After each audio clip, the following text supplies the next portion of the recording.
अब हम लोग निकलेंगे मेरठ और मेरठ से उसके बाद हम जाएंगे घर यानी कि आगरा।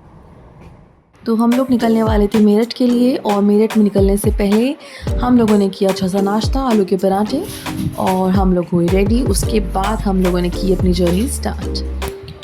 और जब हम दिल्ली से निकल रहे थे तो दिल्ली से निकलने से पहले हमने सोचा कि हम मेरी नानी जी से मिलते हुए जाएं, नाना जी से मिलते हुए जाएं। तो हम उनसे मिलने गए और उसके बाद हमने अपनी जर्नी की कंटिन्यू।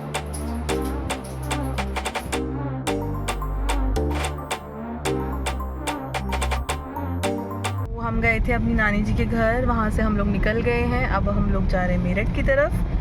और मेरी नानी जी का घर जो है वो तिहाड़ जेल के आगे पड़ता है, मतलब तिहाड़ जेल बिल्कुल बैक साइड पे। मैं दिखा देती हूँ, जो है ये आपको दिख रहा होगा, ये back side of Tihar jail है। ये तिहाड़ है और इस साइड जो एरिया है, ये साइड थोड़ा रेजिडेंशियल एरिया है, तो यहाँ लोग वगैरह रहते हैं। तो ये पूरा तिहाड़ का एरिया है आपका। और सबसे बड़ी जेल काफ़ी एकर्स में फैली हुई है, ये काफ़ी दूर तक फैली हुई है। तो एंड जो यहाँ लोग रहते हैं, सबसे बड़ी प्रॉब्लम उनके लिए ये रहती है कि यहाँ पर एक तो सिग्नल्स नहीं आते हैं फ़ोन के। मतलब अगर आप आएंगे तो आपको सिग्नल की थोड़ी प्रॉब्लम होने वाली है, क्योंकि तो जैमर्स लगे हुए हैं। बिकॉज तिहाड़ के नज़दीक होने का एक ड्रॉबैक ये है कि यहाँ जैमर्स लगे हुए हैं। तो यहाँ पर व्हाट्सएप सिग्नल्स आ जाएंगे, सैटेलाइट सिग्नल्स आ जाएंगे, इस तरह की जो सिग्नल्स है, वाईफाई सिग्नल्स वगैरह आ जाते हैं। बट फ़ोन सिग्नल्स वगैरह या कभी कभी मतलब वो भी थोड़ा सा उसमें डिस्टर्बेंस रहता है, जस्ट बिकॉज ऑफ जैमर्स। तो एक ड्रॉबैक ये रहता है इधर। बाकी तो कोई दिक्कत नहीं है, बाकी नो प्रॉब्लम एट ऑल। सो अभी हम लोग जा रहे हैं मेरठ की तरफ एंड 6 बज रहे हैं। So let's go.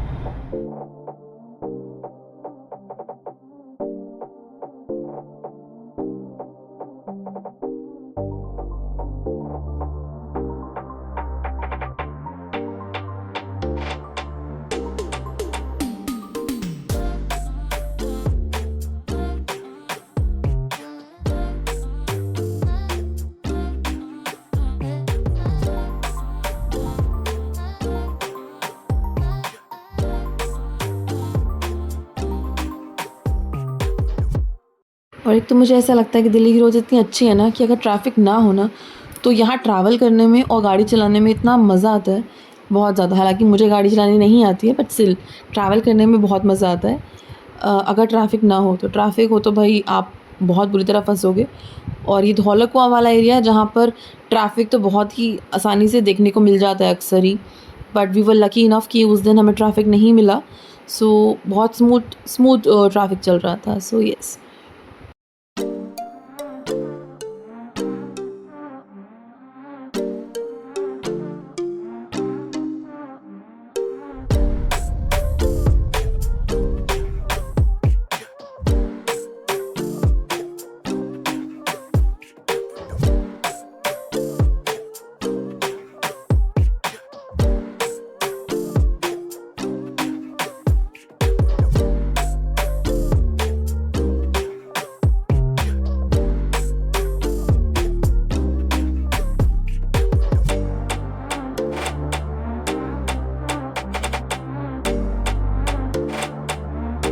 और ये हमारा प्यारा इंडिया गेट। जितने दिल्ली वाले हैं ना, प्लीज़ कमेंट करके ज़रूर बताइएगा, इंडिया गेट से दिल्ली वालों की स्पेशली कोई ना कोई मेमोरी बहुत ज़्यादा जुड़ी होगी। जब हम बच्चे थे तो मुझे याद है कि इंडिया गेट हम लोग बहुत अक्सर जाया करते थे वीकेंड्स पे, खाना बना के फैमिलीज़ आया करती थी। अब तो माहौल काफ़ी चेंज हो गया है वैसे, बट येस वी रिमेंबर कि हम खाना बना के और इंडिया गेट पे एक क्विक पिकनिक और स्मॉल पिकनिक करने जाया करते थे इस एरिया में। तो येस, और सर्दियों के टाइम पे तो ये इंडिया गेट जो है अपने आप में बहुत अच्छा नज़ारा होता है यहाँ का, बहुत मज़ा आता है यहाँ। तो अब सर्दियाँ आने वाली हैं तो देखिए एक ट्रिप इंडिया गेट के नाम भी बनाएंगे।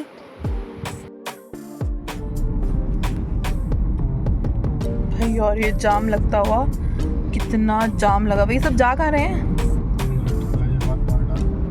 तो इस लेन पे कैसे इतना क्लियर है? अच्छा, ये तो बेचारे यहाँ फंसते हुए, इतना जाम है, लाइन दूर तक आपको गाड़ियाँ ही गाड़ियाँ दिखेंगी। यहाँ पे पीछे भी गाड़ियाँ। लोग मेरठ हाईवे पहुंच गए और अब हम लोग सबसे बोरिंग काम कराने जा रहे हैं। मतलब मुझे तो सबसे बोरिंग काम लगता है कि सीएनजी जब भरनी होती है ना, मतलब ट्रैवल पे जब निकलो या बाहर कहीं निकलो और सीएनजी भरनी होती है ना जब गाड़ी में, या पेट्रोल भरना होता है। पेट्रोल तो चलो फिर भी झेलेबल, बट सीएनजी जब भरनी होती है तो मुझे बहुत ऐसे लगता है कि ये वो 24 सीएनजी तो बस मिल गई है सीएनजी, तो हम बोरिंग काम कर रहे हैं बेसिकली। पता नहीं क्यों लगती है, बट बस बहुत बोरिंग लगता है मुझे जब सीएनजी भरवानी होती है गाड़ी में। मतलब ऐसा लगता है कि क्यों रुक गए हम, क्यों सीएनजी भरवानी है। बहुत बोरिंग लगता है मुझे सच में। कमेंट्स करके बताइएगा अगर आप लोगों को भी बहुत बोरिंग लगता है गाड़ी में सीएनजी भरवाना, या ट्रैवलिंग के टाइम पे सीएनजी भरती है जब तब। एक बार अगर सीएनजी भरवाते हैं तो फिर अब कहाँ तक चल जाएगी गाड़ी? If we talk about this car, then this car gives the average of 30 on highway, so around 180 kilometers. मतलब मेरठ आराम से पहुंच जाएंगे एक बार सीएनजी डलवाने पे। मेरठ 2 बार एक बार चले जाएंगे, आ जाएंगे, फिर चले जाएंगे, फिर आ जाएंगे। तो बार बार क्यों जाएंगे आएंगे, एक ही बार जाएंगे? I'm just trying to tell you कि अच्छा ठीक है, तो मतलब एक सीएनजी में कितना। अच्छा सही है। बीच में सीएनजी मिल जाए तो सीएनजी भरवाते हुए लंदन तक चले तो जाओ, लेकिन फिर समुद्र आएगा फिर क्या करोगे? समुद्र नहीं आएगा, रोड बनी हुई है पूरी।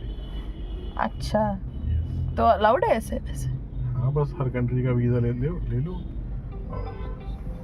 हमको यहाँ खड़े हुए हो गए 10-15 मिनट, और ये 2 गाड़ियाँ तब से हिल नहीं रही हैं। मतलब ये भी सीएनजी के लिए वेट कर रही हैं, ये सब सीएनजी के लिए वेट कर रहे हैं यहाँ से लेके यहाँ तक। और पीछे से हम होते हुए आए हैं पूरा, तब भी इतनी सारी गाड़ियाँ अभी आगे हैं लाइंड अप जो सीएनजी भरवानी है हमें।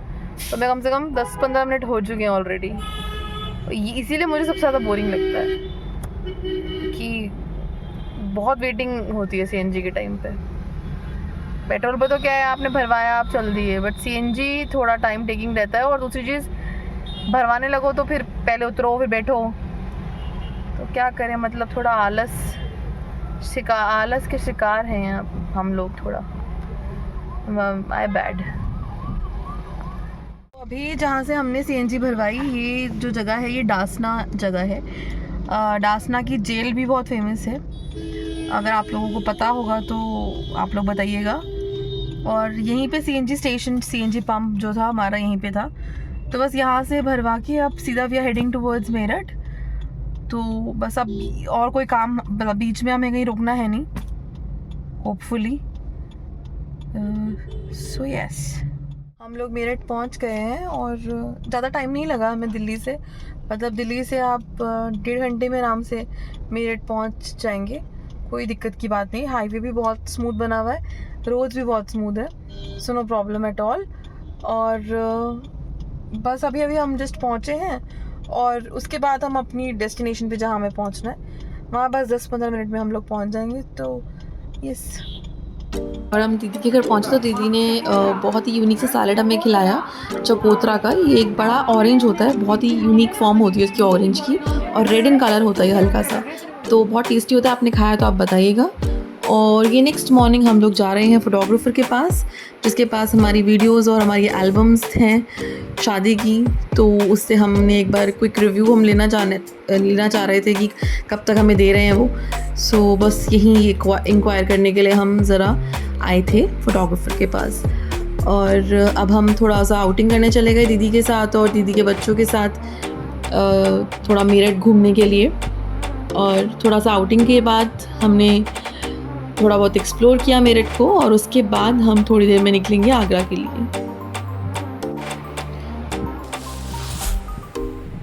और यहाँ बर्गर सिंह पे हमने बहुत ही टेस्टी सा एक लेमनेड ऑर्डर किया, और अगर आप जाएं तो इसे ट्राई करिएगा, ये बहुत टेस्टी है। और इनका जो नैपकिन है वो तो भाई बहुत ही बढ़िया है, इसका जो कैप्शन है बहुत ही मतलब आई कैची है, तो बहुत ही सही लिखा है इन्होंने, मुंह तो साफ कर ले। So good. हेलो, और अभी बज रहे हैं शाम के 6-6:30 ऑलमोस्ट, और हम लोग वापसी जा रहे हैं अब आगरा की तरफ। मेरठ से हम लोग निकल रहे हैं ऑलमोस्ट, मतलब हम मेरठ में ही हैं अभी, बट मेरठ से हम लोग निकलने वाले हैं, हाईवे पे पहुंचने वाले हैं। तो अब हम जा रहे हैं आगरा की तरफ, फाइनली इतने दिनों बाद घर जाएंगे। So yes, happy.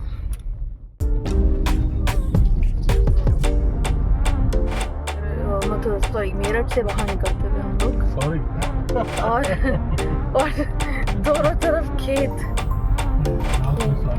हाँ, तो ब्लॉग में भी तो लोग सुन रहे हैं, गलती से कुछ बोल दिया तो सॉरी बोल देना चाहिए। और ये शाम भी अब ढलने को, रात हो रही है। अभी जो रूट हम लोग ले रहे हैं वो हम लोग मेरठ से हम वापस जाएंगे ग्रेटर नोएडा की तरफ, और ग्रेटर नोएडा से हम एक्सप्रेस वे से वापस ट्रैवल करते हुए आगरा जाएंगे। बिकॉज़ जो दूसरा वाला रास्ता है, ये अलीगढ़ साइड वाला रास्ता है, वो ऐसा सुनने में मुझे आया है कि इनको सेफ़ नहीं लगता। मतलब तो उनको ऐसा लग रहा है कि रवि को ऐसा लगता है कि ये सेफ़ नहीं है रोड, और थोड़ा ज़्यादा concentration on the road it demands. Express way तो ऑफ कोर्स हमारा देखा हुआ है तो काफ़ी अच्छा है। तो अभी हम यहाँ से सीधा जाएंगे ग्रेटर नोएडा, ग्रेटर नोएडा से फिर एक्सप्रेस वे हम लोग लेंगे। यह से वन थिंग मोर, जब आप ऐसे हाईवेज़ पे ट्रैवल कर रहे हों और शाम होने के बाद या शाम के टाइम या दिन में भी इवन ट्रैवल कर रहे हों, और किसी रूट के बारे में या किसी रोड के बारे में आपको ऐसा डाउट होता है या ऐसा लगता है कि वो आपके लिए बेटर ऑप्शन नहीं रहेगा, तो आई वुड से कि आप अपना सेफ्टी मेजर पहले देखें, और जिस रास्ते के बारे में आपको अच्छे से पता है, जो रास्ते सही हैं वहीं से जाएं, और अपनी सेफ्टी पहले देखें हाईवेज़ पे खासकर। मेरठ से हम लोग चले थे 6 बजे और अभी बज रहे हैं 8:30। हम पहुंच गए ग्रेटर नोएडा। जैसे मैंने बोला था, हम ग्रेटर नोएडा, मेरठ से हम ग्रेटर नोएडा आके ग्रेटर नोएडा से फिर हम यमुना एक्सप्रेस वे लेंगे और उसके बाद हम जाएंगे आगरा।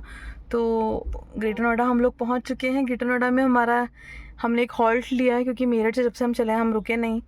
तो यहाँ पे हमने एक CNG स्टेशन भी था, वहाँ से हमने थोड़ा CNG और पेट्रोल का भी देखा, और फिर यहाँ हम आके रुक गए हैं। तो हमने सोचा था कि 8:30 हो गए हैं तो कुछ खा लेते हैं, बहुत भूख भी लग रही थी। पर अनफॉर्चुनेटली जहाँ हम गए वो जगह, वो रेस्टोरेंट बंद था। तो अभी बस यहाँ से भी चलेंगे और बस कुछ देर में हमारा यमुना एक्सप्रेसवे हो जाएगा स्टार्ट। तो हम लोग शिवा ढाबा पे हैं अभी, और हमारे पीछे आप देख सकते हैं पूरा शिवा ढाबा है दूर तक। और जो लोग ट्रैवल करते होंगे इधर मथुरा, क्या बोलते हैं, यमुना एक्सप्रेसवे मथुरा आगरा वाला जो रास्ता है, यहाँ पे आप देख सकते हैं ये शिवा ढाबा बहुत फेमस है। तो अभी हम लोग पीएंगे कुल्हड़ वाली चाय और उसके बाद हम अपना जर्नी कंटिन्यू करें। Think about Shiva dhaba is, आप यहाँ पे कभी भी आ जाओ, चाहे आप रात में आ जाओ 2 बजे, 3 बजे, 4 बजे, अर्ली मॉर्निंग, दोपहर को, कभी भी आपको भीड़ यहाँ पे हमेशा ही दिखेगी। हमेशा आपको भीड़ मिलेगी, हमेशा इस तरह से जैसे बसेस खड़ी हुई हैं, हमेशा इतनी ही बसेस और इतना ही क्राउड यहाँ पर मिलता है। गाड़ियाँ वगैरह काफ़ी रुकती हैं, क्योंकि यहाँ पे आपको सारी चीज़ों की फैसिलिटी एक तो मिल जाती है, ढाबा वगैरह भी है, शॉप्स वगैरह भी हैं अगर आपने कुछ ख़रीदना हो ट्रैवल के टाइम पे, प्लस जो वैसे वॉशरूम फैसिलिटीज़ हैं वो भी अच्छी हैं। तो आप यहाँ पे रुक सकते हैं, यूज़ कर सकते हैं चीज़ों को, या फिर अपने हिसाब से अगर आपको कुछ खाना पीना है तो यू कैन यूज़ दैट। सो बस अब आप चलेंगे आगरा की तरफ। और हाँ, ये जेवर टोल के बाद, जस्ट जेवर टोल के बाद ये शिवा ढाबा पड़ता है। मतलब जैसे ही आप जेवर टोल क्रॉस करेंगे उसके बाद आपको ये शिवा ढाबा मिलेगा। तो आप यहाँ जो वाइब है वो उसको भी एक्सप्लोर कर सकते हैं। थोड़ा वाइब भी यहाँ की बहुत अच्छी रहती है, सभी लोग निकले हुए रहते हैं, कभी भी आप आ जाइए भीड़ ही मिलेगी आपको यहाँ पे। So it's good. और बस ये आ गया हमारा आगरा, और हम लोग पहुँच गए अराउंड 11 o'clock हम लोग रात को आगरा पहुँच गए थे। तो अभी बज रहे हैं 11 और हम पहुँच गए हैं आगरा, और बस 10-15 मिनट में हम घर पहुँच जाएंगे। सो अब आपसे मिलते हैं हम नेक्स्ट व्लॉग में। तब तक के लिए बाय बाय, टेक केयर।